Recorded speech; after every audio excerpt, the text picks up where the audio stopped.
Yo, what it is, what's up beautiful people, welcome to another poetry video. I'm your poet in residence on your screen, Zohab Khan. Today we're going to be learning one of my new favorite styles of poetry, which is a Terza Rima. And a Terza Rima is all about rhyme schemes. It originated in Italy, was first used by a man by the name of Dante Alighieri. And Dante Alighieri is considered the father of the Italian language. So he's a pretty big deal. What is a Terza Rima? It's in the name. So Terza Rima, translated from Italian into English, means third rhyme. Terza Rima, third rhyme. A Terza Rima has an interlocking rhyme scheme in threes. So it starts with an ABA in the first stanza. In the second stanza has a BCB. In the third stanza it has a CDC. The rhyme scheme is the main characteristic of a Terza Rima, but there are a few other characteristics of a Terza Rima. Traditional aspects of a Terza Rima are that it's a three-line stanza, the rhyme scheme which we just talked about. Poems can generally be of any length. In the original Italian, there was also 5 or 6 beats used per line, very similar to iambic pentameter. So when it does get translated into English, iambic pentameter is used quite often. However, it's not necessary for iambic pentameter or a 10 or 11 syllable line to be used in a poem for it to be called a Terza Rima. The most important thing about a Terza Rima is that rhyme scheme. Okay, now that we've established that a Terza Rima is about threes, it's about that interlocking rhyme scheme, let's have a look at one of my favorite poets and one of my favorite poems by my favorite poet, which is Robert Frost, Acquainted with the Night. Acquainted with the Night by Robert Frost. I have been one acquainted with the night. I have walked out in rain and back in rain. I have outwalked the furthest city light. I have looked down the saddest city lane. I have passed by the watchman on his beat and dropped my eyes unwilling to explain. I have stood still and stopped the sound of feet when far away an interrupted cry came over houses from another street. But not to call me back or say goodbye, and further still at an unearthly height, one luminary clock against the sky proclaimed the time was neither wrong nor right. I have been one acquainted with the night. That is a really beautiful poem. But what makes it a Terza Rima? Let's check out what makes it a Terza Rima. Those end rhymes. So you can see here, you've got night and light, which is our two A's. But then we've got rain, lane, and explain, which also rhyme.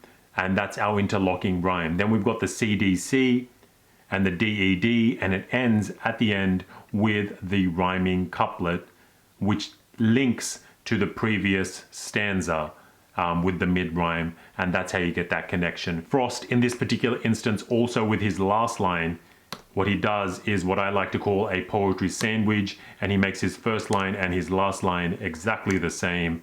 So you've got a poetry sandwich at the top and the bottom. I like to think that a poetry sandwich gives you this sense of completion, lets things come back all the way back to the start. I'm a big fan of the poetry sandwich. A sandwich. However, today we're talking about Dante and we're talking about the Terza Rima, so today it's a poetry panini. Acquainted with the Night by Robert Frost is a great example of a Terza Rima. It's one of my favorite poems, like I said. Also, it's a great example of what is known as a Terza Rima sonnet. That's why it ends with the rhyming couplet and runs through with iambic pentameter. Iambic pentameter is not a prerequisite for a Terza Rima.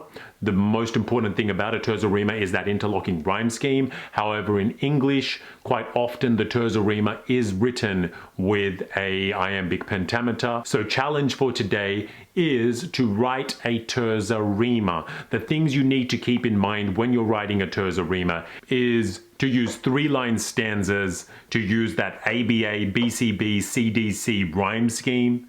It can be of any length you wish. If you want to write it in that sonnet style like you saw with Robert Frost, you can use the sonnet style and end it in a rhyming couplet. However, you can also end it with a poetry sandwich or a panini as we call it today, for those poets that want to challenge themselves just that little bit extra and don't want to stick to just that rhyme scheme and want that added extra. What you can do is make each line decasyllable or hendecasyllable. And decasyllable means 10 syllables, hendecasyllable means 11 syllables. So an example of a decasyllable line would be, shall I compare thee to a summer's day? That's that iambic pentameter, da-dum, da-dum, da-dum, da-dum. So good luck writing the Terza Rima. Here are some of my top tips just in case you get a little bit stuck. Don't stress too much about those end rhymes. I know it's all about the rhymes, but sometimes it's easier if you can't think of something to rhyme with. Don't force the rhyme. Don't just rhyme something for the sake of rhyming. Say the words you want to say and work around it afterwards in your editing process. That's always something I do. I never push a rhyme. Another top tip is have some fun with it. You don't have to stick with all of the rules, break some of the rules. If your A and your A don't necessarily rhyme, so be it. Hope this video has helped you out today. If it has, do hit that like button, comment, subscribe, share it with your friends, share it with other students, share it with your teachers, share it on your Facebook, share it on your Instagram, and I really appreciate each and every single one of you. Another video will be out next week. Thanks for being absolute legends. Pwa, pwa, pwa.